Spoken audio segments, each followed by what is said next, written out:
Alhamdulillahi Rabbil Alamin. Wassalatu wassalamu ala ashrafil anbiya'i wal mursalin Sayyidina wa maulana Muhammadin wa ala alihi wa ashabihi wa man da'a bida'watihi wa istanna bisunnatihi ila yaumi liqa'i rabbih wa ba'du. Subhanaka la ilma lana illa ma'allamtana innaka antal alimul hakim. Rabbi shrah li sadri wa yassir li amri wa hlul 'uqdatam min lisani yafqahu qawli. Yang sama-sama kita hormati pengerusi masjid, hadirin hadirat, muslimin muslimat, insyaallah kita semua dimuliakan Allah Subhanahu wa taala. Amin ya rabbal alamin. Ada setengah golongan bahkan agama yang mengatakan bahawa hari kiamat itu tidak ada. Kerana alam semesta ini qadim, kekal abadi, maka dibantah dalam sifat 20. Wujud, qidam, baqa, mukhalafatuhu lil hawadith, yamuhu binafsihi, wahdaniyah, qudrat, iradat, ilmun, hayat, sama', basar, kalam. Ini disusun oleh akidah Asy'ariyah untuk membantah orang yang mengatakan ada dua yang qadim selain daripada Allah Subhanahu wa taala. Yang wujud sebenar wujud Allah, sedangkan kita wujud kerana kita diwujudkan. Ada yang maha mewujudkan, yaitu wajibul wujud Allah. Wujud qidam, kekal. Yang qidam itu qadim Allah Subhanahu wa taala. Bila ada orang mengatakan bahawa alam ini qadim, maka syiriklah dia, kerana ada dua yang qadim, Allah dan alam. Maka dalam Islam kita diajarkan antu'mina billah wa malaikatihi wa kutubihi wa rusulihi wal yaumil akhir, bahawa dunia akan berakhir dan kita semua akan mati dan alam semesta ini akan hancur. Maka Syekh Muhammad Abduh memulai tafsir Al-Manar tidak dari Al-Fatihah, tapi daripada juzuk 30 amma yatasa'alun. Sebab juzuk 30 itu banyak bercerita tentang hari kiamat. Maknanya kalau orang diajak bercerita tentang awal Al-Baqarah, dia bercerita tentang alladzina yuqimunas shalah wa yu'tunaz zakah wa yunfiquna mimma. Ini semua cerita tentang ibadah. Bagaimana mungkin orang bercerita paham ingin beribadah kalau dia menyangka bahawa alam ini kekal dan abadi? Oleh sebab itu dalam Islam diajarkan bahawa alam ini akan binasa. Definisi makna alam, ma siwallah, semua yang selain daripada Allah alam. Saya puan tuan alam semesta, ma siwallah, maka semua akan binasa. Yang kekal abadi hanya Allah Subhanahu wa taala. Bila ada orang mengatakan alam ini kekal, maka bagaimana dengan dosa? Sedangkan kita berpahaman bila saya mati, bila saya ada dosa, maka saya akan diadili di mahkamah Allah Subhanahu wa taala. Selepas itu ada surga, ada neraka.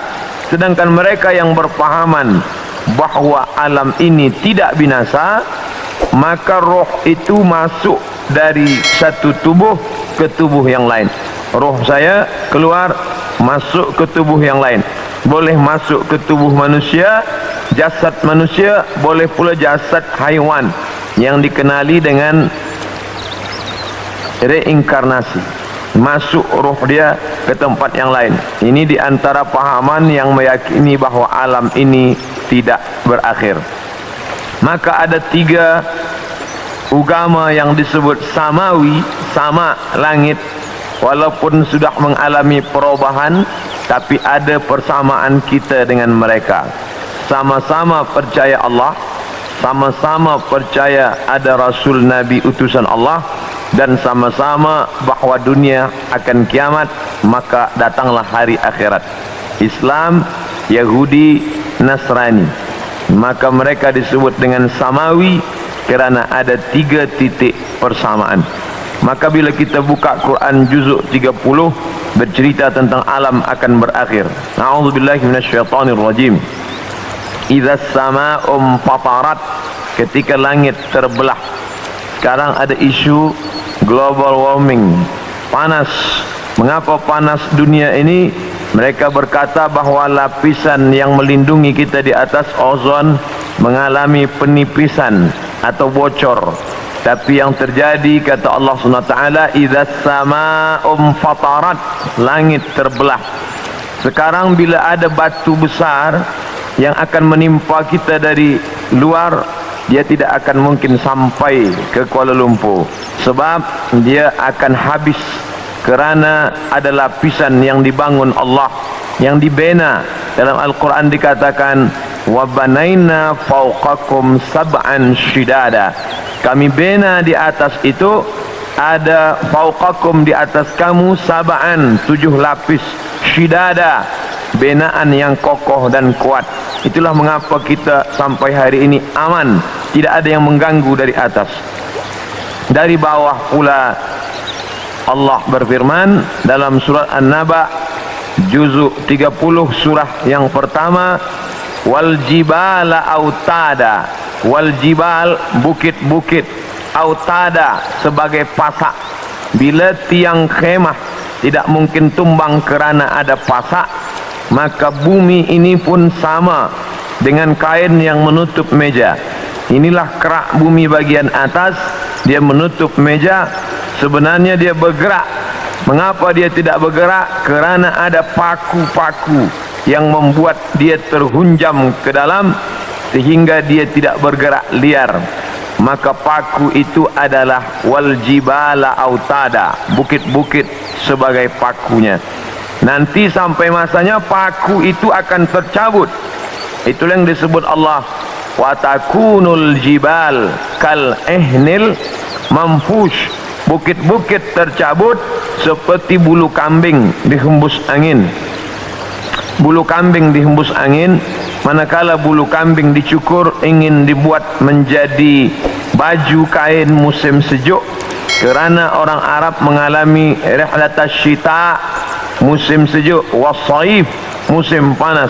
Sejuk bersangatan, haranya bulu kambing yang boleh membuat tubuh menjadi tahan. Mereka cukur bulu kambing, diletakkan di atas tikar, datang angin kencang berhembus, fatakunul jibalu kal ihnil manfush. Bila bulu kambing, bila bukit-bukit yang besar itu tercabut seperti bulu kambing, maka bumi pun bergerak dan kita di atasnya pun bergoncang. Itulah yang dikatakan dalam Al-Quran, wa taran nasa sukara, engkau pandang manusia itu sukara, mabuk, wa ma hum bisukara, sebenarnya mereka tidak mabuk. Bila kita tengok ada orang mabuk, dia berjalan bergoncang, begitulah bayangan nanti hari kiamat terjadi. Wa taran nasa sukara, engkau lihat mereka mabuk, wa ma hum bisukara, sebenarnya bukan mereka itu mabuk, walakin azab Allahi syadid, tapi azab Allah amat sangat keras, sehingga seakan-akan mereka mabuk, kerana bumi bergoncang, daun-daun bertiup, dan pokok-pokok kayu tumbang. Idza as-samaa'u fatarat wa idzal kawakibun tasarat, apa yang ada bintang gemintang seperti tasbih yang diputus, maka berjatuhanlah dia. Wa idzal biharu fujirat, 13 tahun yang lampau tsunami menyerang Aceh, meninggal lebih 200.000 orang. Itu baru satu pantai yang naik ke atas. Bagaimana bila idzal biharu fujirat, semua lautan ini naik ke darat? Kita tahu bahawa alam ini lebih banyak laut daripada darat. Nah, laut ini naik ke atas darat. Wa idzal biharu fujirat wa idzal quburu bu'athirat, ketika yang dikubur dibangkitkan, alimat nafsun, maka saat itu sadarlah diri, ma qaddamat wa akharat, apa yang sudah dia lakukan. Itulah gambaran dalam Al-Quran dalam banyak surah. Idza syamsu kuwirat, ketika matahari digulung. Idza as-samaa'u fatarat, kita langit terbelah. Dari mulai surat An-Naba sampai An-Nas itu kebanyakan bercerita tentang hari kiamat. Maka saya sendiri pernah mengajarkan tafsir surah-surah pendek, kerana dengan mengkaji tafsir surah pendek ini juzuk 30 membangkitkan rasa takut kepada Allah, memahami bahawa alam ini akan berakhir dan dunia akan kiamat. Nah, yang jadi masalah bila dia terjadi. Maka datanglah seorang sahabat bertanya kepada Nabi Muhammad sallallahu alaihi wasallam, "Ya Rasulullah, mata sa'ah, bila kiamat itu terjadi?" Nabi tak jawab. Itu menunjukkan bahawa Allah tidak berikan wahyu kepada Nabi untuk menetapkan hari, menetapkan hari, bulan, tahun. Nabi tidak menjawab, tapi Nabi balik bertanya, "Ma'adatta laha?" Siapa tadi yang bertanya? Manakala Nabi menyampaikan tazkirah, orang ini bertanya, "Mata sa'ah?" Nabi diam saja. Nabi terus berikan tazkirah. Selepas itu baru Nabi tanya, "Aina sa'il?" Siapa yang bertanya tadi? "Saya ya Rasulullah." Lalu kata Rasulullah, "Ma'adatta laha?" Apa yang sudah kau siapkan untuk hari kiamat itu? Menunjukkan bahawa hari, bulan dan tahunnya tidak diketahui siapapun. Bila hari ini beredar berita bahawa ada tulisan, ada orang yang mengetahui hari kiamat, maka bercanggah dengan Quran dan sunnah Rasulullah sallallahu alaihi wasallam. Kerana Nabi tidak pernah membicarakan itu kepada Sayyidina Abu Bakar, Umar, Uthman wa Ali wa an kulli sahabati Rasulillah ajma'in.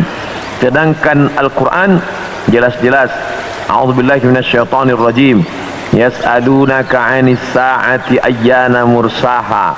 Mereka bertanya kepada engkau tentang hari kiamat, bila terjadinya. La ya'lamuha illahu, tidak ada yang tahu kecuali hanya Allah Subhanahu wa ta'ala. Tapi masalah tanda-tandanya, maka Nabi banyak bercerita. Tanda-tanda ini dibagi dua. Ada tanda yang bersifat fisik, nampak. Di antaranya ucapan Nabi, tatawul al-bunyan, berlomba-lomba membuat bangunan tower yang tinggi. Itu sudah tampak hari ini. Bahkan Imam San'ani menyebutkan, bila ada binaan, bangunan yang lebih tinggi daripada Jabal Abi Qubais, salah satu tanda hari kiamat.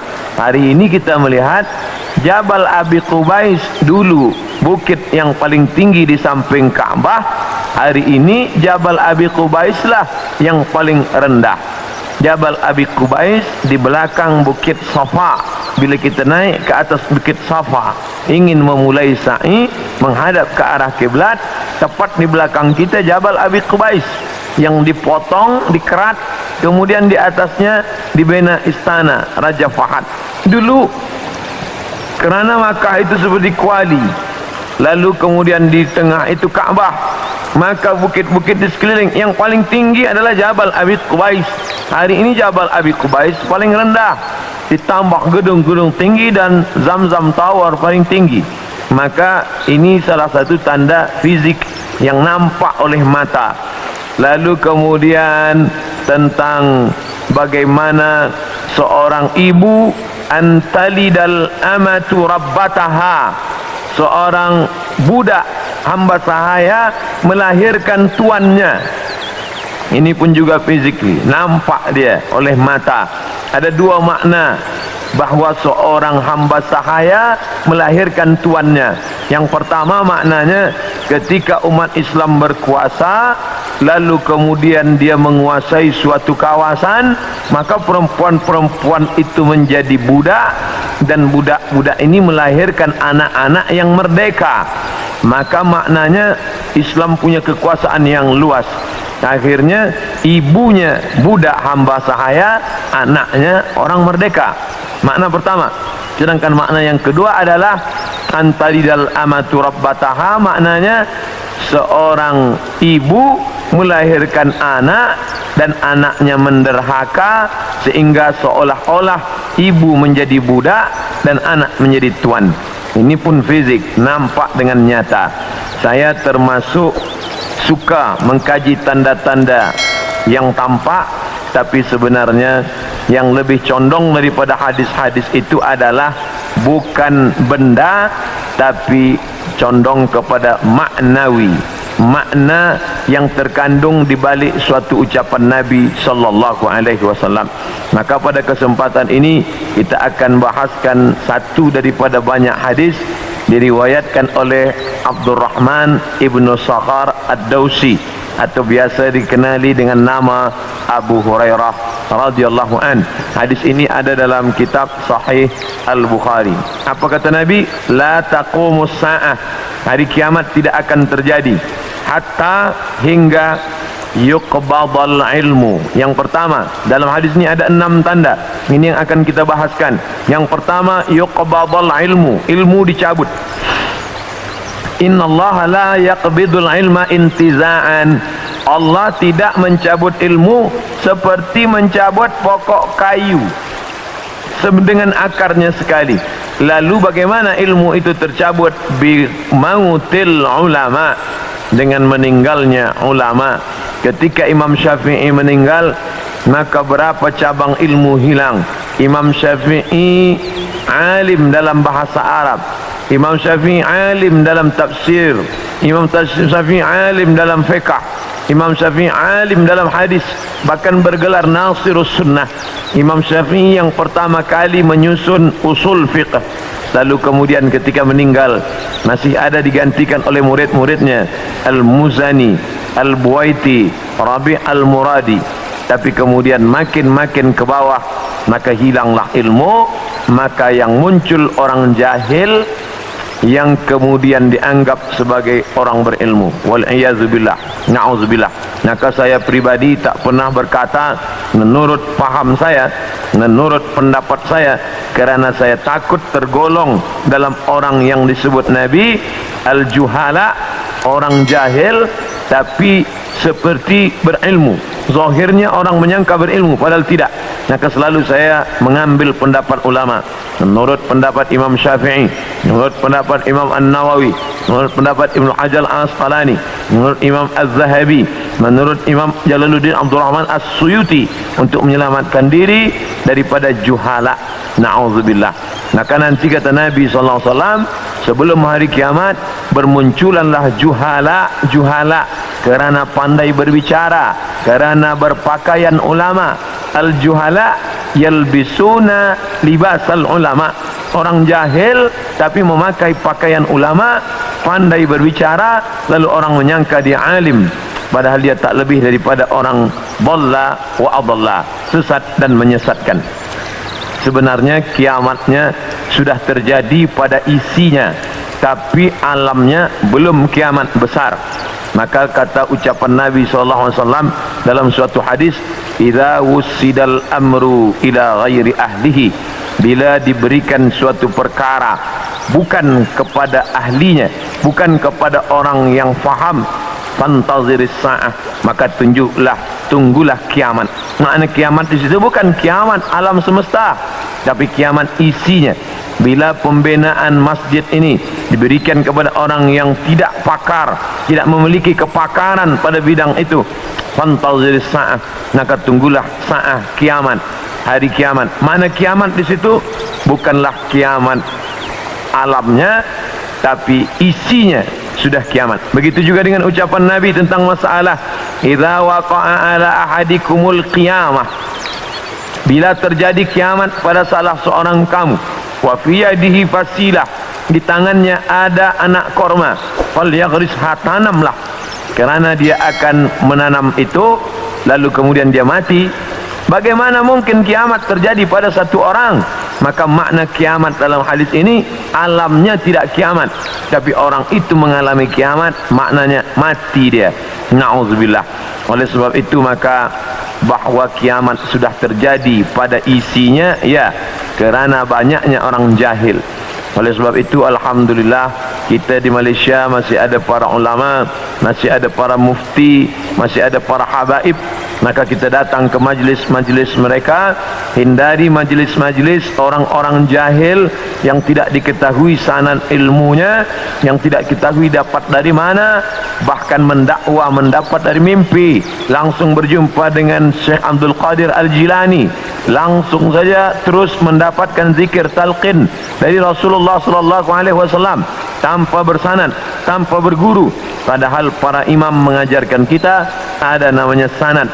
Al-isnad minad din. Sanad itu bahagian dari agama. Laulal isnad, kalaulah bukan kerana sanad, laqala man syaa ma syaa, maka orang mudah saja berkata sesuai kehendak hawa nafsunya. Begitu kata Imam Abdullah Ibnul Mubarak, salah seorang ulama hadis yang amat sangat tinggi ilmunya. Maka Imam Bukhari bersanad sampai ke Nabi Muhammad sallallahu alaihi wasallam. Imam Bukhari mendapatkan hadis itu dari gurunya, namanya Abdullah ibnu Maslamah. Abdullah ibnu Maslamah mendapatkan dari gurunya, namanya Malik bin Anas. Malik bin Anas mendapatkan dari gurunya, namanya Abu Zinad. Abu Zinad mendapatkan dari gurunya, namanya Al-A'raj. Al-A'raj mendapatkan dari gurunya, namanya Abu Hurairah. Abu Hurairah mendapatkan dari gurunya, namanya Sayyidina wa Maulana Muhammad sallallahu alaihi wasallam. Dan di antara sanad itu mesti diteliti pula, orang ini mestilah adil. Makna adil menjauhi dosa besar, menghindari dosa kecil. Lawan daripada kata adil adalah fasik. Wallahu la yahdil qaumal fasiqin. Allah tak berikan hidayah kepada orang yang fasik. Adapun orang yang adil tapi dia tidak dhabit, tidak kuat ingatannya, maka dia juga tidak layak diambil ilmu daripadanya. Oleh sebab itu apa kata Imam Malik bin Anas, guru Imam Syafi'i? Makamnya di Baqi di samping Masjid Nabawi, meninggal tahun 179 Hijrah. Aku berjumpa dengan 70 orang di dalam masjid ini, maksudnya Masjid Nabawi di Madinah. Andai aku minta satu di antara mereka berdoa, maka turun hujan, saking makbulnya doa mereka. Tapi tidak aku ambil hadis satu pun dari ke-70 orang itu. 70 orang zuhud, ahli ibadah, abid, banyak ibadahnya, kabul doanya. Andai ku minta satu orang berdoa, turun hujan, begitulah kabulnya. Tapi aku tidak mengambil ilmu dari mereka kerana tidak dhabit, kuat ingatannya. Begitulah ulama menapis supaya jangan sampai mengambil ilmu daripada orang jahil. Kerana di antara tanda kiamat adalah yuqbadal ilmu, bahwa ilmu dicabut Allah subhanahu wa ta'ala. Maka bila kita masih ada kajian-kajian khas tafsir, khas fiqah, khas usul fiqh, khas hadis, maka kita hadir, kita dengarkan, kita fahami, kita rakamkan, kita share, maka dia bagian dari dakwah. Tapi bila itu sudah tampak banyak menebar, sebenarnya salah satu daripada tanda hari kiamat. Yang kedua, wa taksuruz zalazil, banyak terjadi zalazil. Zilzal, gempa.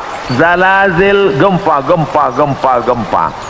Maka kita lihat idza zulzilatil ardu zilzalaha, bila sudah digoncangkan bumi itu, wa akhrajatil ardu athqalaha, dan dia menggoncangkan lalu keluarlah isi yang ada di dalamnya. Dulu terjadi juga gempa, faj'alna 'aliyaha safilaha, kami jadikan bagian dalam naik ke atas, bagian atas turun ke bawah. Amtarna 'alaihim, kami hujani mereka, bihijaratin, dengan batu, min sijilin mandud, dari tanah liat yang terbakar. Sudah lama terjadi, tapi hari ini terjadi lebih banyak lagi di banyak-banyak tempat. Bahkan gempa tak lagi terhitung, hari ini terjadi di sini, hari ini terjadi di sini. Ini menunjukkan bahawa salah satu dari tanda-tanda itu sudah muncul, mengingatkan kita. Apakah dengan terjadinya ini lalu kita stres, setelah ini lalu kita tidak beraktiviti, lalu setelah ini kita tidak lagi beramal? Bukan begitu makna memahami tajuk kajian kita ini. Dengan memahami tanda hari kiamat, bukan menyuruh kita berhenti bekerja, bukan menjadikan kita menjadi tidak bersemangat untuk mencari nafkah, malah judul tajuk kita siang ini membuat kita semakin bersemangat untuk beramal soleh, kerana kita akan tetap mati menghadap Allah. Maka yang dibawa serta adalah amal-amal.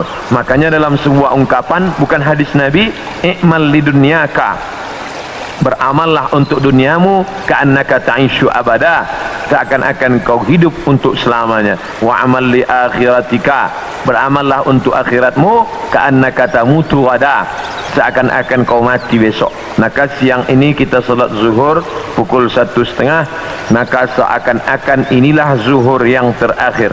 Saya akan sampaikan tazkirah ini dalam 60 menit. Selepas itu kita akan buka soalan, kita akan jawab masalah-masalah yang ditanyakan terkait dengan tajuk kita sebahagian besarnya. Maka selepas mengkaji tajuk tanda-tanda hari kiamat, bukan membuat kita lalu berhenti beramal, tapi membuat kita makin bersemangat beramal, kerana ternyata alam akan berakhir, rumah yang besar akan hancur, kereta tak dibawa serta, yang dibawa hanyalah illal ladina amanu, iman, wa amilus salihat, dan amal-amal saleh. Lain daripada itu tinggal. Maka bagi sesiapa saja yang ikut tajuk kajian kita ini, selepas ini bertambah amalnya, bertambah khusyuknya, bertambah takutnya, itulah orang yang berhasil. Adapun selepas ini tak ada perubahan apa-apa, biasa sahaja, maka termasuk orang-orang yang mubazir. Innal mubazzirina kanu ikhwana syayatin. Orang yang mubazir adalah ikhwan, saudara-saudara syaitan. Mengapa begitu? Dia sudah mubazir waktu, dia sudah mubazir energi, dia tidak mendapatkan manfaat apa-apa. Padahal ayat-ayat yang kita baca, idza tuliyat alaihim ayatuhu, kalau dibacakan ayat-ayat Allah, zadathum imana, bertambahlah imannya. Dari dua tanda ini ada perbezaan. Tanda yang pertama, tidak tampak, ilmu dicabut. Tidak nampak mana ilmu yang dicabut, mana ilmu yang kekal. Yang kedua, zalazil, gempa. Ini nampak, bisa dirasakan. Berapa skala Richter? Ini semua orang tahu. Bahkan bergoncang, ada kaca yang pecah, ada dinding rumah yang retak. Itu terjadi belakangan ini, lebih banyak lagi signal pertanda bahawa Allah Subhanahu wa taala akan mengakhiri dunia ini.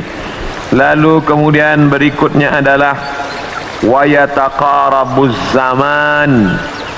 Zaman, masa, waktu, yataqarab, saling mendekati.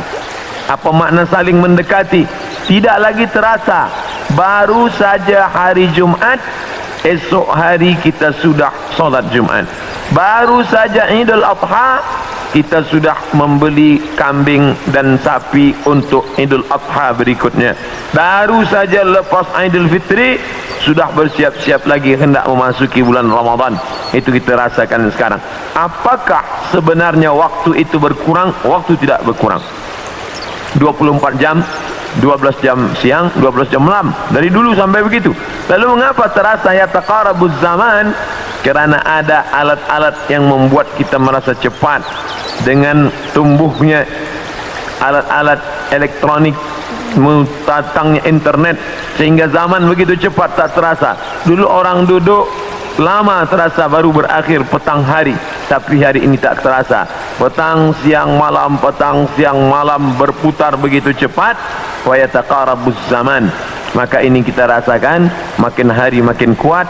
Apa yang ada pada kita masa kecil dulu, sekarang sudah tidak ada lagi. Permainan-permainan anak kecil seperti layang-layang, seperti gasing dan lain sebagainya, orang sudah bermain digital semua, dan hilanglah permainan yang mengambil masa waktu ini. Lalu kemudian waktu semakin pendek, dan puncanya adalah orang sudah tidak lagi peduli kepada jiran tetangga, tak lagi memperdulikan masa, sehingga hilanglah apa yang diberikan Allah. Padahal Allah SWT berikan masa ini, dan kita semua akan ditanya tentang masa yang sudah kita pakai. La tazulu qadama abdin, kaki anak Adam tidak akan bergeser, pindah di satu tempat lain, hatta yus'al, sampai hingga ia ditanya. Pertanyaan banyak. La tus'alunna yawma idzin 'anil na'im. Kamu akan ditanya tentang banyak pertanyaan, tapi satu di antara pertanyaan itu adalah an umrihi fima afnah. Umur kemana saja kamu pakai. Maka pertanyaan yang paling banyak tak dapat dijawab oleh manusia adalah umur, usia, kemana saja kau pakai yang dititipkan Allah Subhanahu wa ta'ala. Wa yataqarabuz zaman, waktu semakin dekat.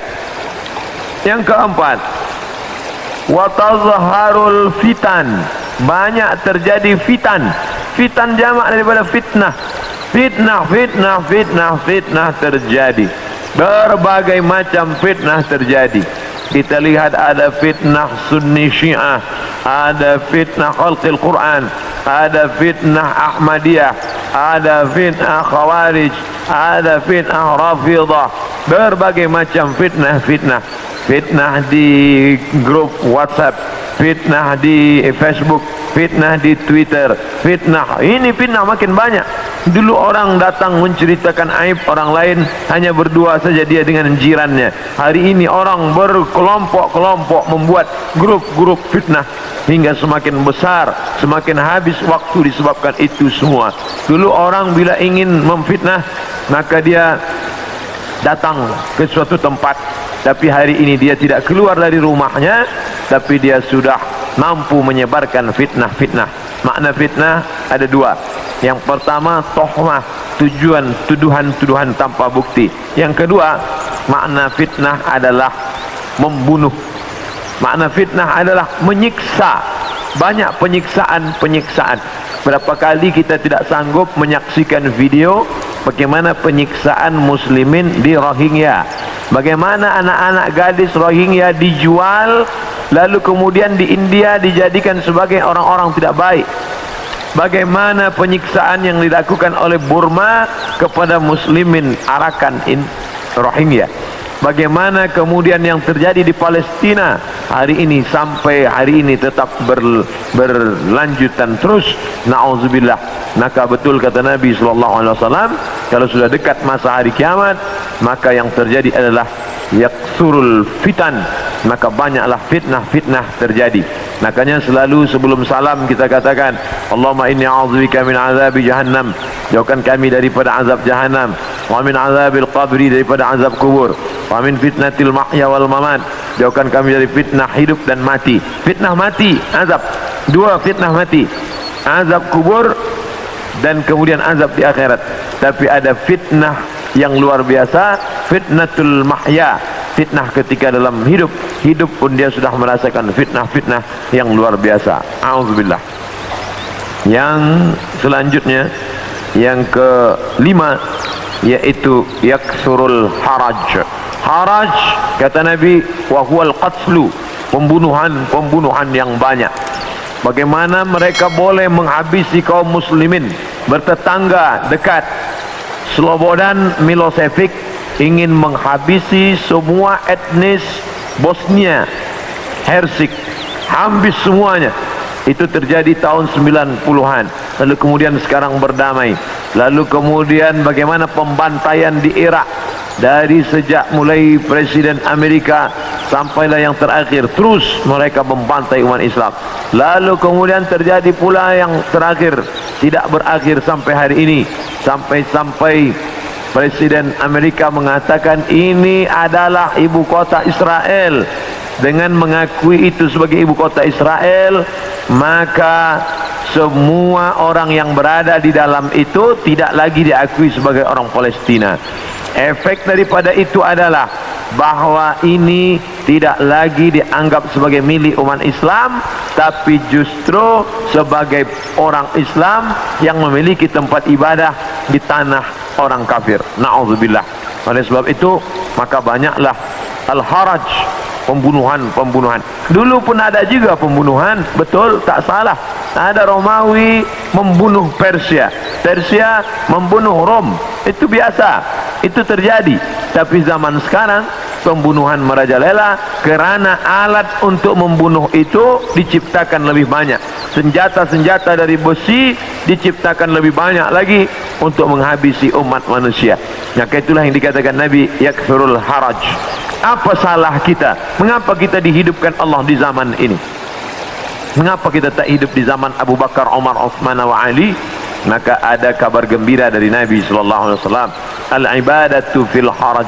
Orang yang tetap istiqamah beribadah fil haraj, ketika banyak pembunuhan-pembunuhan ini, tetap imannya kuat, tetap dia istiqamah. Kahijratin ilayya, seperti orang yang berhijrah kepada Nabi Muhammad sallallahu alaihi wasallam.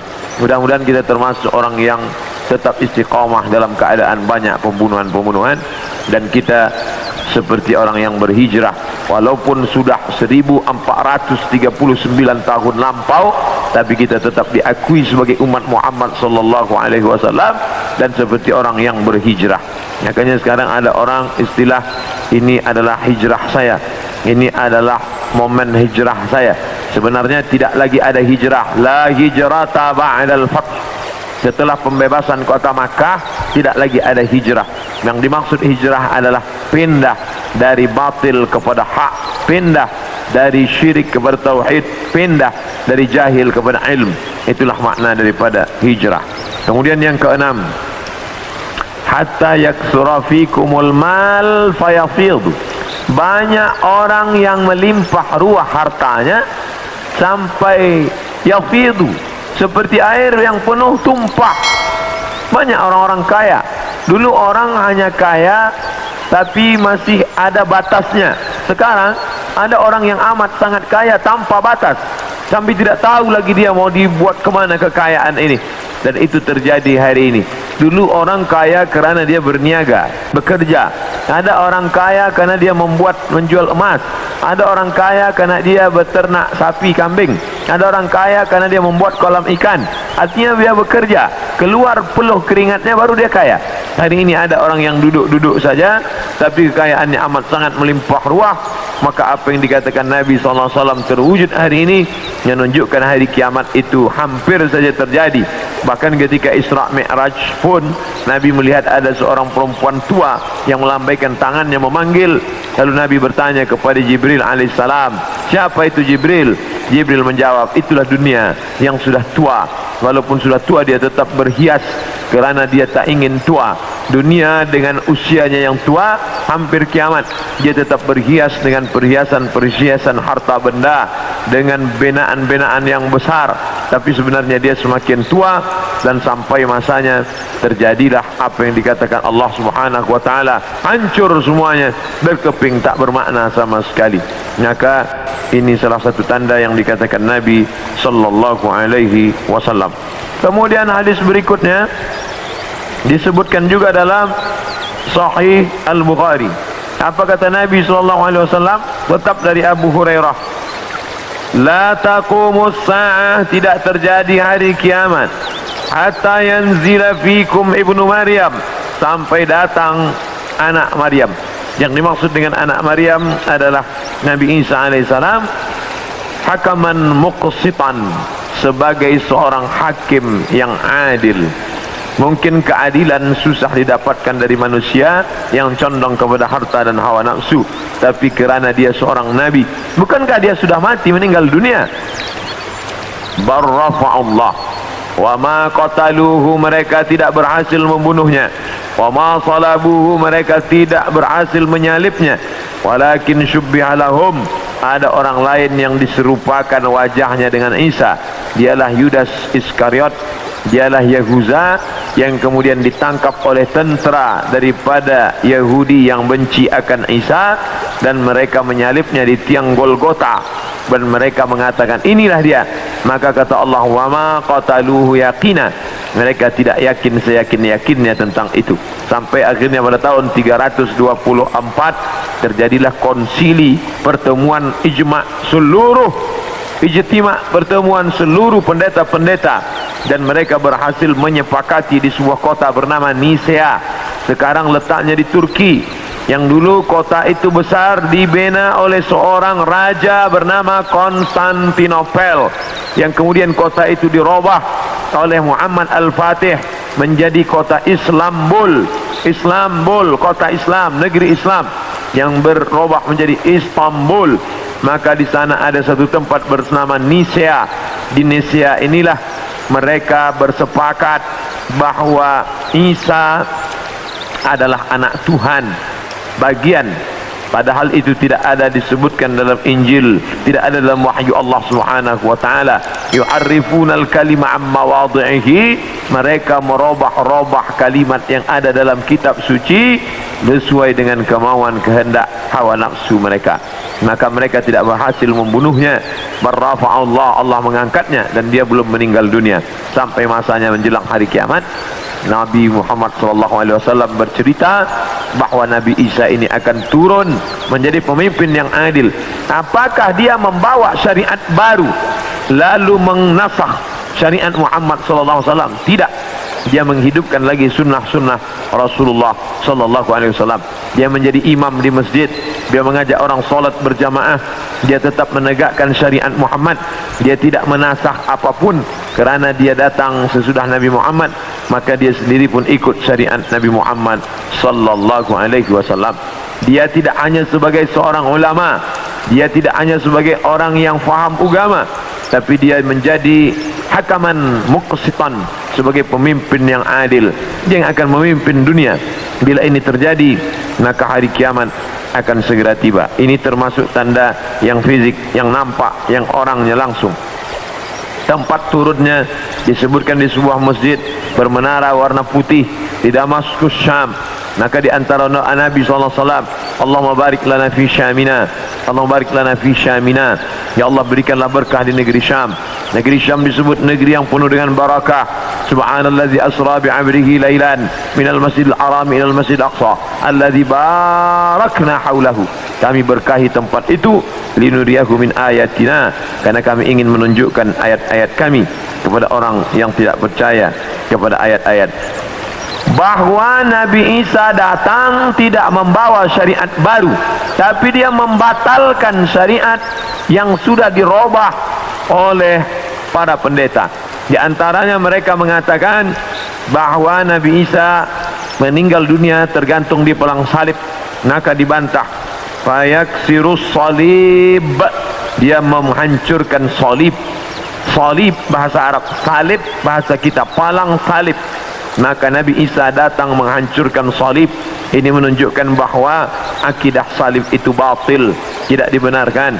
Karena andai dia benar, pasti Nabi Isa melanjutkannya. Yang menghancurkannya Nabi Isa sendiri. Yang mengatakan itu patung dia, maka itu dibantah oleh Al-Quran. Wa ma qataluhu, mereka tidak membunuhnya. Wa ma salabuhu, mereka tidak menyalibnya. Walakin syubbiha lahum, ada orang lain yang diserupakan dengannya.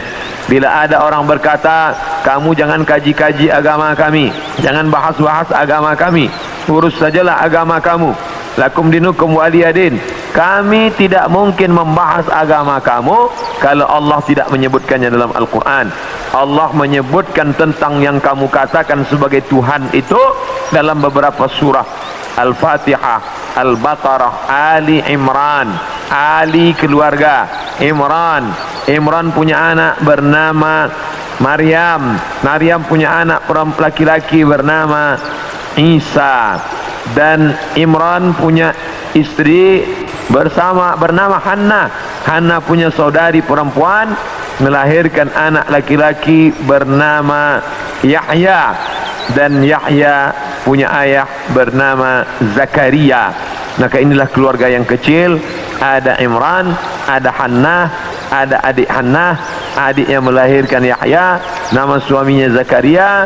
Dan Hannah melahirkan anak perempuan bersama Maryam, dan Maryam punya anak laki-laki bernama Isa alaihissalam. Ini keluarga orang baik-baik, ini keluarga orang yang soleh, dan mereka itu tidak pernah mengaku dirinya Tuhan. Al-Masih ibnu Maryam illa rasul. Al-Masih tak lain tak bukan hanyalah seorang rasul. Qad khalat min qablihi rusul, yang sebelumnya sudah ada rasul-rasul. Adam, Idris, Nuh, Salih, Ilyas, Ilyasa, Zakaria, Musa, Yahya, Zulkifli, Daud, Sulaiman, Ayub, semuanya meninggal dunia. maka Nabi Nabi Isa alaihissalam pun juga akan meninggal. Hanya saja dia meninggal tidak seperti Nabi yang lain, hidupnya habis berakhir. Nabi Isa akan datang sekali lagi dan dia akan menghancurkan salib-salib. Berikutnya, wa yaqtulul khinzir, dia akan membunuh babi. Apa makna membunuh babi? Kerana mereka menghalalkan babi, seakan-akan babi itu halal, padahal Nabi Isa tidak makan babi. Lalu siapa yang merubah ajaran Isa sehingga mereka menghalalkan babi? Maka yang merubah adalah Paulus. Kata Paulus, sejak Isa disalib menebus dosa manusia, maka semua binatang menjadi halal. Begitu juga dengan khitan. Nabi Ibrahim berkhitan, turun kepada Nabi Musa berkhitan, turun kepada Nabi Isa berkhitan, tapi dispesongkan, diselewengkan oleh Paulus yang bernama Saul, tidak pernah belajar kepada Isa, tapi lalu kemudian mengaku diangkat sebagai rasul oleh Isa, maka disebut namanya dengan Rasul Paulus. Maka ini dibantah oleh Al-Quran sama sekali. Maka Ibrahimu Yahudian, Ibrahim bukan Yahudi, wala Nasranian, Ibrahim bukan Nasrani, walakin syubbiha lahum, walakin kana hanifan musliman, dia seorang muslim, hanifan, condong kepada kebenaran, muslim, wa ma kana minal musyrikin, dia tidak mempersekutukan Allah Subhanahu wa taala. Sedangkan Yahudi dan Nasrani mempersekutukan Allah. Yahudi mempersekutukan Allah dengan Uzair. Wa qalatil yahudu Uzairun ibnullah, orang Yahudi berkata Uzair anak Allah. Sedangkan Nasrani mempersekutukan Allah dengan Yesus, dengan Isa. Wa qala an-nasara al-masih ibnullah, Nasrani berkata Al-Masih anak Allah. Maka Al-Quran membantah. Bila ada orang mengatakan jangan kaji-kaji tentang agama orang lain, kita tidak mengkaji agama orang lain, kita sedang mengkaji Al-Quran, kitab suci kita yang bercerita tentang penyelewengan ajaran Nabi Isa alaihissalam. Ini mesti diluruskan, karena yang kita kaji adalah Al-Quran dan sunnah Nabi Muhammad sallallahu alaihi wasallam. Wa yada'ul jizyah, Nabi membatalkan jizyah, upeti, pajak yang sebelumnya diterapkan oleh Raja Romawi dan Persia. Mereka hidup dengan cawan-cawan emas, pakaian sutra, tempat tidur yang tebal, dengan banyak-banyak pasangan, dengan istana yang megah. Padahal dari cukai, dari pajak yang dikutip dari setiap masyarakat. Maka datanglah Nabi Isa alaihissalam membantah itu semua perbuatan yang batil, bahwa itu perbuatan zalim, menganiaya orang susah. Maka dia menghapuskan itu. Wa yada'ul jizyah wa yafidul mala hatta la yaqbaluhu ahadun, dan kemudian dia membagikan harta sampai tidak ada satupun yang mau menerimanya. Apa makna dia membagi harta tak ada orang mau menerima? Kerana orang sudah merasa cukup, tidak lagi merasa perlu banyak. Kerana masalah harta ini tidak ada batasnya. Lau kana libni Adam wadiyan min dhahab, seandainya manusia itu memiliki satu lembah daripada emas, ini ada bukit, di sini ada bukit, ada tanah yang turun ke bawah, tempat bercocok tanam, lalu kemudian berubah dia menjadi emas, maka manusia tidak pernah berkata cukuplah emas yang banyak ini, tidak, tapi dia akan berkata mana lagi, mana lagi. Dia terus meminta, walan tamla fahu illa turab, sampai mulutnya diisi tanah, masuk ke liang lahat, barulah dia merasa cukup, barulah dia katakan enough, barulah dia katakan cukup, tidak lagi lebih daripada ini. Maka oleh sebab itu ketika Nabi Isa alaihissalam membagikan harta, ini harta, dia katakan tidak, kami tidak mau menerimanya, karena kami tidak ingin mati membawa harta, tapi kami ingin mati membawa amal yang saleh. Kita lanjutkan. Yang terakhir, hadis masih dari Abu Hurairah radhiyallahu anhu, kitabnya Sahih Bukhari.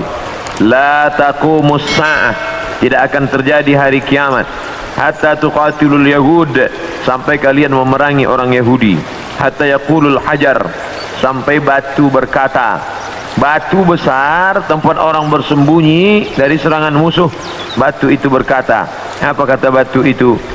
Hadza Yahudi ya Muslim, hadza Yahudi ya Muslim, hai tentara Muslim, hadza Yahudi warai, ini di belakangku ini ada seorang Yahudi, faqtulhu, bunuhlah dia. Faqtulhu, bunuhlah dia. Ada satu yang tidak membela umat Islam, dan itu adalah syajaratul gharqad, pohon gharqad, pohon yang batangnya tunggal ke atas, tidak terlalu banyak cabang, dan dia daunnya panjang-panjang.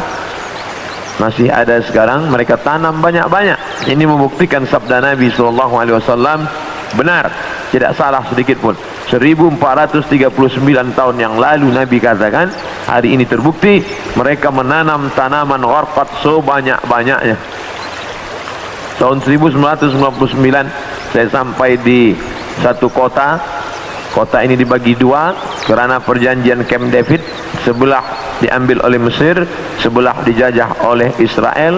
Tampaklah tentara-tentara berjaga di perbatasan.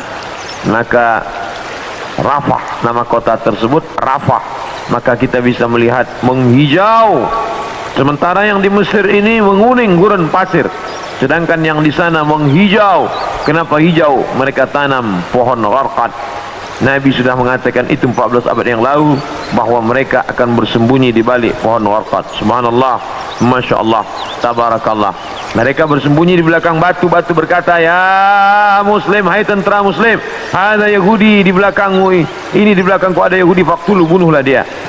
Oleh sebab itu maka ini hadis mukjizat Nabi SAW luar biasa.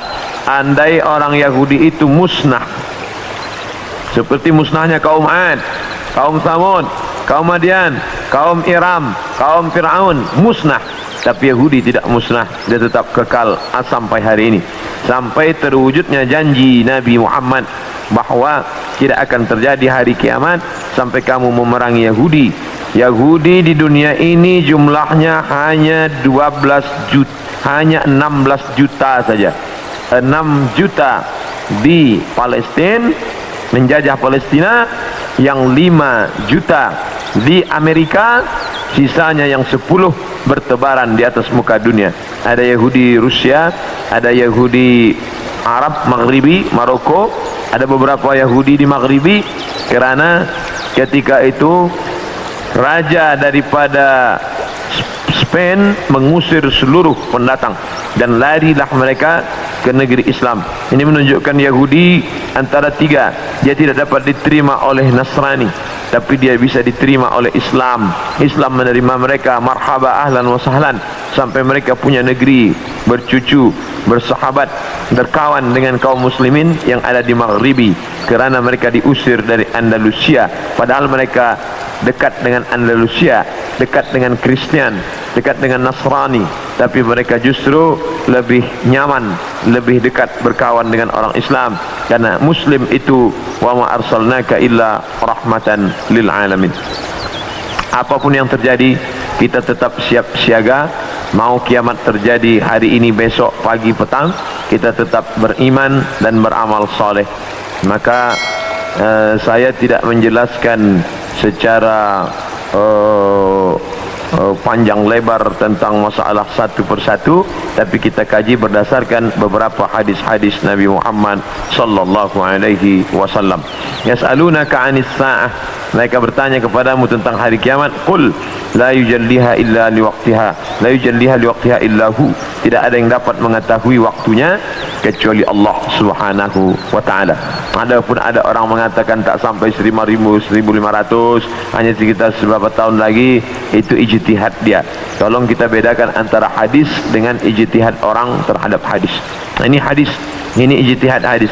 Jangan katakan ijtihad ini adalah hadis, karena hadis ini dari Nabi, sedangkan ijtihad adalah dari ulama yang membaca hadis-hadis Nabi Muhammad sallallahu alaihi wasallam. Itulah tajuk kita pada siang ini. Kita ada lebih kurang 30 menit untuk menjawab pertanyaan-pertanyaan atau persiapan berwudu menjelang salat fardu zuhur insyaallah.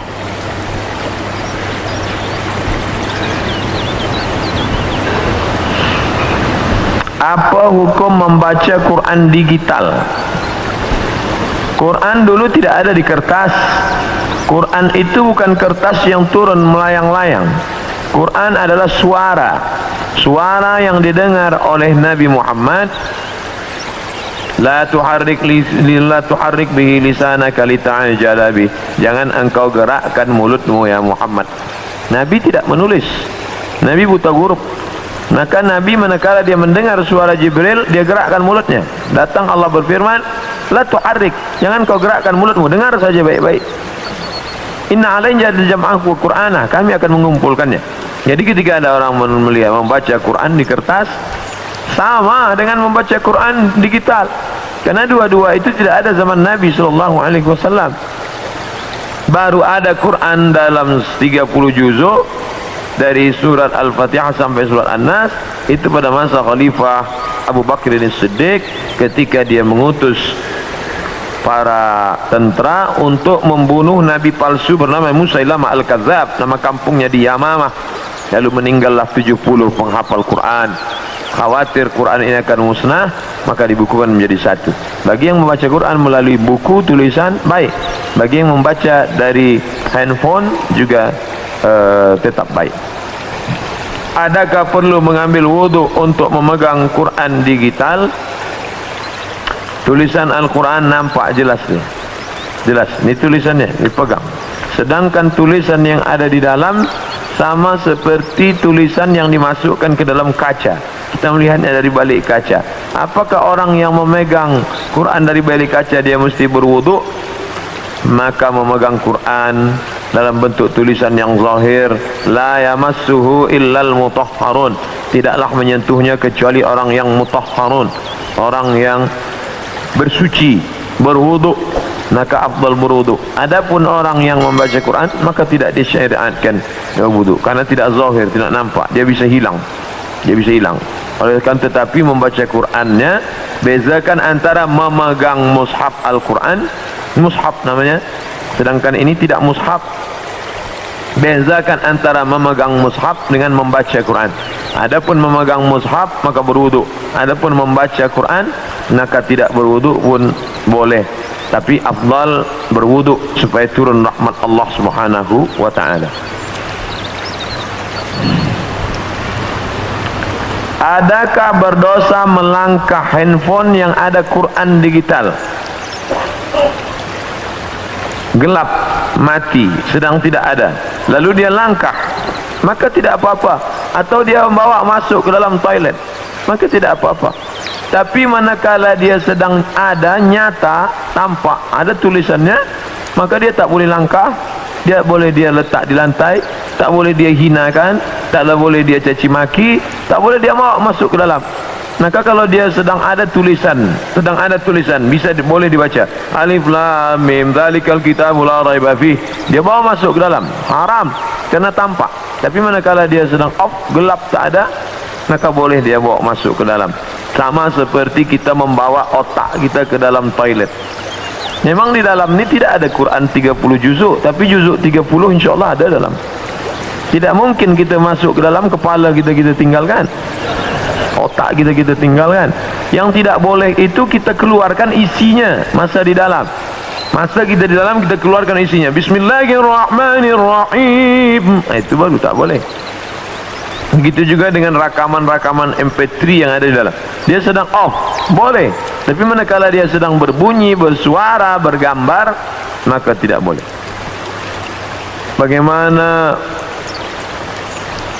Bagaimana Islam disebarkan dengan kekerasan? Benarkah Islam disebarkan dengan kekerasan perang? Seandainya Islam itu disebarkan dengan perang, maka tidak akan ada Amitabh Bachchan, Sanjay Dutt di India. Kerana Islam dulu punya kekuasaan. Seandainya Islam disebarkan dengan perang, maka tidak akan ada Sping, tidak akan ada Kristian Ortodok di Kaherah. Itu padahal Islam berkuasa di sana.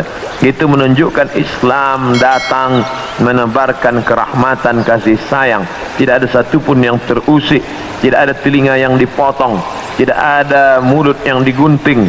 Ketika sahabat mengatakan hadza yaumul malhamah, ini hari balas dendam, mari kita balas mereka. Nabi berkata hadza yaumul marhamah, ini hari berkasih sayang. Disitulah turun ayat idza jaa nasrullahi wal fath wa ra'aitan nasa yadkhuluna fi dinillahi afwaja fasabbih bihamdi rabbika wastaghfir innahu kana tawwaba. Berapa tahun Nabi berkuasa, berapa tahun sahabat berkuasa di Palestina, mengapa gereja masih tetap berdiri, mengapa tidak ada mereka yang dibunuh? Itu menunjukkan fitnah bahwa Islam disebarkan dengan kekerasan dan perang. Bagaimana hukum orang Islam mengambil upah membuat tempat ibadah orang kafir? Bersyubhat, maka tidak boleh. Ini terkait dengan masalah ibadah. Nabi pindah dari kota Makkah menuju Madinah, penunjuk jalannya itu Ibnu Uraiqid, non muslim, boleh, tak masalah. Nabi tidak ada gandum, Nabi gadaikan baju besinya, dia pinjam gandum sebanyak 30 sa', 30 sa', satu sa' 3 kilogram, 3 darab 3 90, boleh, kerana tidak ada kait mengait dengan ibadah. Tapi kalau sudah terkait dengan ibadah, wala ana abidu ma'abattum wala antum abiduna ma'abud lakum dinukum waliyadin. Begitu juga tukang emas yang dia buatkan salib sebagai buah rantai, maka dia sudah masuk dalam ibadah. Jangan sampai ibadah tidak ada barakah rezeki dan na'udzubillah mengalir dosa. Apa hukum bekerja di bank konvensional? Bukan bank Islam, bukan Islamic bank. Riba. La'anallahu akilar riba. Allah melaknat yang makan riba. Wa mukilahu, orang yang diberi makan riba. Wa katibahu, pegawai kaki tangan yang menulis mencatatnya. Wa syahidaihi, dua orang yang menjadi saksinya. Kulluhum sawa, mereka itu hukumnya sama semua. Bolehkah guna hadis Rasul untuk promosi perubatan Islam? Boleh. Al-Bazinja, boleh dia baca habbatus sauda sifaun munkil lidah, daging jual habbat sauda, lalu dia tulis besar habbatus sauda sifaun minkul lidah, habbat sauda obat dari segala macam penyakit. Boleh. Hijamah, bekam, bagaimana pengobatan cara Nabi SAW. Bahkan ada satu kitab khusus, tip nabawi, pengobatan cara Nabi. Boleh. Tapi tak boleh dia tulis Al-Bazinjan syifaun min kulli da', terong obat dari segala macam penyakit. Hadis palsu. Siapa yang membuat? Tukang jual terong. Ya halak. Bolehkah ambil upah daripada perkhidmatan ini? Boleh. Mana dalilnya? Ketika sahabat Nabi datang berjumpa dengan Nabi, ya Rasulullah, ya kami baru saja musafir. Terus dalam masa musafir itu ada kepala suku yang dia sakit. Dia panggil kami untuk bacakan doa, lalu saya bacakan Fatihah. Saya bacakan Fatihah, dia sembuh dari penyakitnya. Dia bagi kami 30 ekor kambing. Mereka bawa 30 ekor kambing itu ke Madinah. Mereka ceritakan ke Nabi dan Nabi membenarkan. Itu dalil boleh mengambil upah daripada perubatan, karena Nabi membolehkan upah daripada ruqyah. Akhir zaman ada 73 firqah, hanya satu yang benar. Apakah yang benar itu? Nabi menjawab, bukan jawaban dari saya. Apakah firqah yang benar itu? Ma ana alaihi wa ashabi, jalan yang ditempuh oleh aku dan sahabat-sahabatku. Apa itu? Ahlus sunnah wal jamaah. Jalan yang ditempuh oleh aku, Nabi, wa ashabi, dan sahabat-sahabatku. Kita alhamdulillah masih menempuh jalan yang ditempuh oleh Nabi dan sahabat-sahabat Nabi. Ini jalan Nabi, ini jalan sahabat Nabi, ini jalan kita. Kita masih ahlus sunnah wal jamaah. Kita masih solat zuhur, berarti kita masih ahlus sunnah. Ada orang tak solat zuhur, ada, dia pejam mata, dia kata solat batin saja cukup, bukan ahlus sunnah wal jamaah. Kita masih memutuskan perkara dengan bermusyawarat, wa amruhum syura bainahum. Ada orang yang tak penting musyawarat, bukan ahlus sunnah wal jamaah. Maka selama kita masih berpegang kepada ahlus sunnah, maka kita selamat, dan kita insyaAllah termasuk dalam golongan yang selamat itu. Amin. Benarkah orang Syiah tidak bersyahadat jika bernikah dengan mereka cara sunni? Adakah sah perkahwinan itu? Syekh Ali Jum'ah, Mufti Mesir, mengatakan kita tak boleh bersama dengan mereka disebabkan oleh 5 perkara. Yang pertama, mereka mengatakan wajib beriman kepada Imam 12. Sesiapa sahaja yang tidak beriman kepada Imam 12 maka dia kafir. Maka kita ini sebenarnya kafir di mata mereka. 2, Mereka mengatakan selepas Nabi Muhammad meninggal, maka yang berhak menjadi pengganti adalah Ali. Maka Abu Bakar dan Umar adalah orang yang merampas kekuasaan Ali. Maka mereka mengkafirkan sahabat Nabi. Sahabat Nabi itu kafir kecuali Miqdad bin Aswad, Abu Dzar Al-Ghifari, Salman Al-Farisi. Lain daripada itu kafir. Mereka mengkafirkan sahabat. Sedangkan kita setiap kali disebut nama sahabat, Abu Bakar ini Siddiq radhiyallahu an, Umar ibn Khattab radhiyallahu an, Uthman ibn Affan radhiyallahu an. Sedangkan mereka mengatakan Abu Bakar Siddiq laknatullah alaih.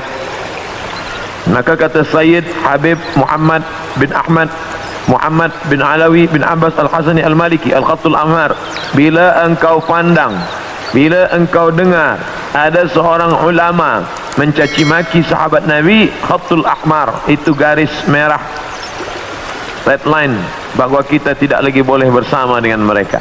Sesiapa saja yang mengkafirkan sahabat Nabi, dan ciri khas daripada mereka adalah mengkafirkan sahabat Nabi. 3, mereka tidak mengakui Al-Quran, kerana Al-Quran yang ada sekarang penuh dengan tahrif, perubahan. Yang merubahnya siapa? Abu Bakar, Umar, Uthman. Di dalam Al-Quran itu sebenarnya banyak nama-nama Sayyidina Ali, tapi telah dibuang kerana Abu Bakar dan Umar membenci Ali. Begitu tohmah tuduhan mereka kepada Abu Bakar dan Umar. 4, mereka taqiyah. Taqiyah maknanya bila dia duduk bersama orang Sunni, kita tanya dia, awak Sunni ke Syi'i? Dia kata saya Sunni. Tapi manakala dia duduk banyak dengan orang Syiah, dia katakan saya Syi'i. Ini namanya taqiyah. Ini pun tidak boleh kita berdebat dengan mereka, sebab mereka susah untuk mengenali identiti dia. Yang kelima, mereka meyakini bada. Bada ya bedu, bada. Itulah maka dalam Quran itu ada nasakh mansukh, kerana Allah tidak tahu apa yang terjadi di masa akan datang. Allah ciptakan khamar, Allah tak tahu bahawa orang akan mabuk dengan khamar ini, maka Allah halalkan khamar. Selepas orang tadi mabuk, lalu Allah haramkan khamar, maka ada nasakh mansukh. Mereka meyakini dalam akidah mereka bada, yaitu Tuhan tak tahu apa yang terjadi esok hari. Nah, ini 5 poin ini yang membuat kita tak boleh duduk bersama dengan Syiah. Benarkah apa maksud hadis orang yang beramal dengan amalan ahli surga hingga jarak sehasta, tapi takdir Allah ia lakukan amal ahli neraka hingga ia masuk neraka? Hadis ini dijelaskan oleh Syekh Muhammad Sa'id Ramadan Al-Buti dalam masalah takdir. Jangan gara-gara hadis ini orang tidak mau beramal. Kamu tak ada gunanya beramal baik, nanti sudah sejengkal lagi mau masuk surga tak jadi, sebab ternyata engkau sudah tertulis di Lauhul Mahfuz menjadi penghuni neraka. Bukan itu maknanya. Bagi yang sudah beramal, jangan riak, kerana yang akan dinilai di akhir nanti adalah husnul khatimah, yaitu istiqamah. Bagi kamu para pendosa, pezina, peminum khamar, jangan berputus asa, karena yang akan dinilai pada akhirnya, maka segeralah bertobat. Bagi kamu yang sudah beramal, jangan takbur, jangan sombong, jangan riak, kerana pada akhirnya akan dinilai adalah apakah kamu ditutup dengan husnul khatimah. Itulah makna hadis itu bila dia digabungkan dengan hadis-hadis yang lain. Maka untuk memahami satu hadis, tidak boleh satu hadis itu dipaham sendiri tanpa dibantu oleh hadis yang lain. Maka ada satu kitab tulisan Syekh Yusuf Al-Qaradawi, judulnya Kaifana Ta'amal Ma'as Sunnah. Bagaimana kita memahami sunnah, tidak boleh mengambil satu hukum dari satu hadis. Bagaimana hukumnya kita selalu memaki hamun ulama, guru-guru kerana perbezaan politik? Maka bila kita tidak bersetuju, kita tabayyun. In ja'akum fasiqun binaba'in, bila ada orang membawa berita fasik, fatabayyanu, maka kita tanya. Adapun mencaci maki, hamun, sumpah serapah, ingatlah bahawa darah ulama itu masmum. Darah daging ulama itu beracun. Bila darah daging beracun dimakan oleh singa serigala, dia akan mati. Maka jangan sampai kita menderhaka, mencaci maki ulama. Andai saya berbeza pendapat dengan Tuan Fulan kerana satu masalah, saya tetap hormati dia. Jangan kerana satu hari hujan hilang kemarau setahun. Boleh jadi dia berbeza dengan kita dalam satu masalah, tapi dalam 99 masalah dia sama dengan kita. Saya seorang akhwat, alhamdulillah baru mengenal hijrah. Apa hukumnya menonton video Aku Kamu Satu yang berisi motivasi ajakan untuk hijrah dan mengingat kematian? Kerana dengan video itu kebanyakan teman-teman saya sadar. Ud'u ila sabili rabbik, ajaklah orang ke jalan Tuhan bil hikmah. Boleh jadi melalui ceramah. Ada orang dapat hidayah melalui ceramah, ada orang dapat hidayah melalui puisi, ada orang mendapat hidayah melalui filem religi, ada orang mendapat hidayah melalui lagu nyanyian. Banyak-banyak cara. Maka bagi pemuda-pemuda yang memiliki bakat, ada aktiviti dia yang dia punya keahlian, kepakaran, maka yang boleh membuat video-video pendek, bagaimana orang boleh tergugah hatinya. Kerana ada orang yang tak gemarkan ceramah, tapi dia boleh suka pada video yang boleh membuat dia ingat kepada mati, ingat kepada orang susah. Banyak sekali kita lihat di internet, YouTube, yang boleh menggugah perasaan manusia sehingga dia kembali kepada taubat nasuha. Ketika muncul Dajjal, masih ada peluang untuk dia bertaubat. Bagaimana nak selamatkan golongan-golongan yang sudah terpengaruh untuk kembali ke pangkal jalan? Ad'u ila sabili rabbik, ajak orang ke jalan Tuhan. Man ra'a minkum munkaran, sesiapa yang melihat kemungkaran, falyughayyirhu biyadihi, rubah dengan tangan. Ajak dia, tarik dia. Fa illam yastati' fa bilisani, kalau tidak sanggup bilisan, dengan lidah. Fa illam yastati' fa biqalbi, kalau tak sanggup maka dengan hati. Wa dzalika adhaful iman. Maka kita boleh selamatkan dan kita sendiri pula perkuatkan. Tajuk kita nanti malam adalah tentang masalah kedatangan Dajjal. Mana lebih baik, sama ada kita memaafkan orang yang buat salah dengan kita, atau kita tuntut pahala mereka di akhirat nanti? Lebih baik maaf, mengikut Nabi Muhammad SAW. Kerana maaf diambil dari kata afa ya'fu, hilang sampai tak berbekas sama sekali. Sebagaimana Nabi memaafkan kafir Quraisy. Ketika Nabi SAW memaafkan kafir Quraisy, pada saat itu tidak ada izhabu, kata Nabi, pergilah kamu antum tulaqa, pergilah kamu hai penduduk Makkah, kamu bebas sebebas-bebasnya, pergilah wa antum tulaqa. Oleh sebab itu maka kita maafkan. Ada balasan pahala yang tidak dapat dihitung. Apa dia? Maaf. Innama yuwaffas sabiruna ajrahum bighairi hisab, tanpa dapat boleh dihitung kerana banyaknya. Maka kita maafkan.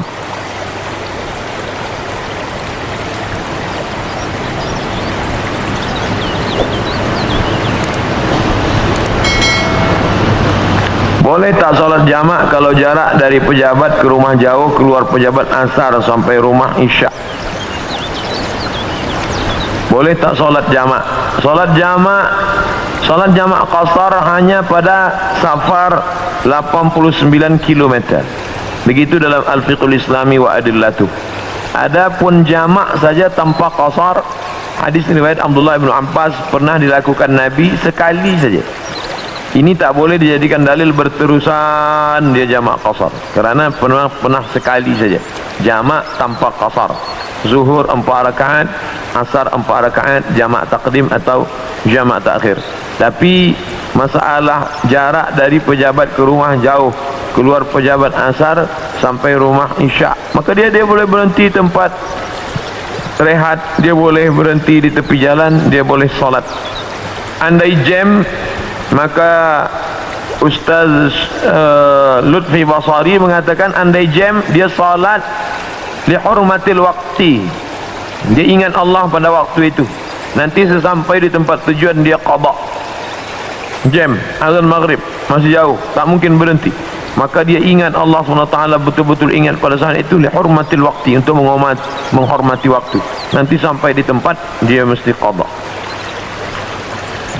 Kalau suami tak punya pendapatan tetap, kadangkala semasa nak bayar zakat fitrah, suami tak punya wang, bolehkah isteri beri duit kepada suami untuk bayarkan zakat fitrah untuk semua ahli keluarga? Orang yang tak punya harta, maka tak wajib bayar zakat fitrah. maka dia termasuk fakir miskin. Maka orang bagi zakat pada dia sebab dia fakir miskin. Tapi manakala dia ada yang dibayarkan, ada beras yang untuk dibayarkan, maka dia bayarkan zakat fitrah. Adakah perdebatan terbuka antara ilmuwan agama di media sosial wajar dilakukan sehingga keliru orang awam? Tidak. Bila ada orang berbeza pendapat, maka dia duduk bersama untuk meluruskan. Atau saya sampai sekarang tidak berdebat. Saya tak ada sebut si anu, si fulan, tak. Saya hanya menyebutkan dalil. Tentuan yang mengatakan bahawa membaca Yasin tidak boleh, ini dalilnya. Tentuan mengatakan bahawa Sayyidina tak ada, ini dalilnya. Tentuan yang mengatakan tak ada kenduri arwah, ini dalilnya. Saya tidak pernah memburuk-burukkan orang, mencaci maki, hamun, sumpah serapah. Manhajuna manhajul bayan. Manhaj kita manhaj bayan, menjelaskan bahawa ada orang cut video saya, lalu cut dia dengan lain, lalu dia sambung-sambung seolah-olah ada perdebatan, maka ini kejahatan cybercrime. Bagaimana seorang yang membuat pinjaman riba dalam keadaan jahil, kemudian mengetahuinya haram, apakah yang perlu dilakukannya? Dia mesti bayar, sebab dia sudah ada dalam perjanjian. Andai dia tidak mau bayar, dalam hukum negara dia boleh dituntut di mahkamah. Adakah salah tidak dapat menyayangi anak seperti anak sendiri? Tidak dapat menyayangi anak angkat seperti anak sendiri? Beri dia makan, beri dia pakaian, beri dia tempat tinggal, beri dia pendidikan, beri dia perhatian. Adapun masalah hati, maka bukan urusan kita. Hati tentulah condong kepada anak sendiri daripada anak angkat. Maka hati urusan Allah Subhanahu wa taala. Kita bagi saja kewajiban kita, hak dia kita bagi, maka kita selamat insya-Allah. Apa perimeter untuk menukar mazhab? Tidak usah tukar-tukar mazhab. Kita istiqamah saja satu mazhab, kerana pindah-pindah mazhab akan menyebabkan kita tatabbu' rukhas, mencari mudah-mudahnya saja. Masa bersentuh kulit lelaki dengan perempuan, kita pakai mazhab Hanafi, kerana dalam mazhab Hanafi tidak batal. Tapi manakala berkurban, awak kenapa tak berkurban? Oh, ini mazhab Syafi'i sunat muakkad, tapi awak Hanafi. Kalau Hanafi wajib. Nah, ini dia akan condong kepada tatabbu' rukhas, mengambil yang mudah-mudahnya saja. Padahal kita beramal itu wa ma umiru illa liya'budullah mukhlishina lahuddin, beramal ikhlas kerana Allah. Bagaimana cara mudah untuk menghafal Al-Quran? Dulu kami masa belajar Azhar 1 tahun 2 juzuk. Ada subjek 14, Fakulti Usuluddin, tambah Quran 2 juzuk. Dibaca satu muka surat satu hari, dihafaz subuh. Lepas itu dibaca dalam solat qabliyah zuhur, ba'diyah zuhur, solat zuhur, qabliyah asar, solat asar, qabliyah maghrib, ba'diyah maghrib, qabliyah isya, ba'diyah isya. Diulang-ulang. Maka dia membaca dalam sembahyang dengan di luar sembahyang, itu beza. Lepas itu kita tulis di kertas. Apa yang sudah kita hafal kita tulis balik. Sebab banyak orang yang hafaz kerana cepat, tapi manakala lambat dia hilang. Maka menulis juga membantu hafazan kita terhadap Al-Quran. Saya student di UM. Apa hukum membina ma'had tahfiz dari orang Kristian? Semua pembangunan duit gaji guru dari orang tersebut. Padahal orang Islam masih banyak, tapi dia tidak mahu membantu. Boleh menerima hadiah dari orang Kristian bila tidak ada niat lain. Mana dalilnya? Nabi menerima asal banha, hadiah dari Muqawqis Jirjis, Raja Mesir, agama dia Kristian Ortodok Koptik. Nabi menerima hadiah biral, kendaraan dari Jirjis. Nabi menerima kain putih dari Jirjis. Dia dalil boleh menerima. Tapi hari ini orang memberi tentu ada niat di balik itu. Tidak ada ketulusan. Tidak ada. Pasti ada urusan lain. Pasti ada satu masa dia akan bangkit balik. Oleh sebab itu berhati-hati menerima hadiah. Bagaimana tafsiran dari ayat al-fitnatu asyaddu minal qatl? Siksa lebih keras daripada pembunuhan. Itu maknanya. Al-fitnah di sini bukan tohmah, bukan tuduhan tanpa bukti, tapi makna fitnah di sini adalah siksa. Siksaan, tuduhan, caci maki, hamun, sumpah serapah lebih menyakitkan daripada pembunuhan. Sebab kalau orang dibunuh sekali mati, tapi manakala dia dibakar, disiksa, dirajam, dicambuk, maka lebih menyakitkan daripada pembunuhan. Tidak benar orang berdalil mengatakan al-fitnatu asyaddu minal qatl, tuduhan engkau kepada aku lebih menyakitkan daripada kematian. Apakah ada wali kutub itu? Konsep tentang wali kutub ini dari Ibnu Arabi. Kata dia ada imaman, ada satu wali induk, wali kutub. Lalu di bawah itu ada imaman, 2 imam. Lalu di bawah itu ada lagi 4 wali. Lalu selepas itu ada najabah, ada nuqabah. Ada 40, ada 300. Satu wali, 2 imaman, ada wali 4, ada wali 40, ada wali 300. Wallahu a'lam bishawab. Jika semasa haid, bolehkah belajar mengaji Iqra? Boleh, kerana Iqra bukan Al-Quran. 4 mazhab sepakat, mazhab Hanafi, mazhab Maliki, mazhab Syafi'i, mazhab Hambali, bahawa perempuan haid tidak boleh membaca Al-Quran. Tapi ada pengecualian. Mazhab Maliki boleh membaca Quran bila perempuan itu mengulangi hafazan. Dia hafaz Quran, satu hari dia ulang 2 juzuk, tapi dia baca dalam hati, dia diam saja, dia baca dalam hati, boleh. Yang kedua, menurut mazhab Hambali, bila dia guru agama tapi dia baca putus-putus, innallaha la yastahi ayyad riba masalamma da'udatan fama fawqaha, maka boleh. Suami rajin dengan ceramah tapi tidak salat, mungkin dia baru nak belajar sembahyang. Man taraka salata muta'ammidan, sesiapa sahaja yang meninggalkan salat secara sengaja, faqad kafara jihara, maka kafirlah dia secara nyata. Inna awwala ma yuhasabu fil 'abdu yaumal qiyamah, yang pertama kali yang akan dihisab nanti pada hari kiamat salatuhu, sembahyang. Oleh sebab itu maka carilah suami-suami, calon-calon suami, bakal suami yang sembahyang. Kerana bila sudah menikah, susah nak ajak dia sembahyang. Cara atau doa melembutkan hati anak-anak yang mendengar kata. Salat hajat 2 rakaat, lepas itu minta kepada Allah. Kerana doa seorang ibu tidak tertolak, mintakan khas pada sujud. Tapi jangan diucapkan di mulut, kerana tidak boleh melafalkan bahasa selain Arab manakala dalam sembahyang. Aqrabu ma yakunul 'abdu min rabbih wa huwa sajid. Seorang dekat dengan Allah manakala dia sujud. Aktsiru fihi doa, perbanyaklah doa manakala kita sujud. Mintalah kepada Allah Subhanahu wa taala apa-apa yang dimintakan. Salah satunya adalah supaya anak ini lembut hatinya dan mau dia mendengar cakap kita, supaya anak ini menjadi para penghafal Al-Quran, selamat dia daripada riba, selamat dia daripada zina, selamat dia daripada segala perbuatan yang keji dan mungkar. Apa hukum suami tak percaya sama isteri simpan wang?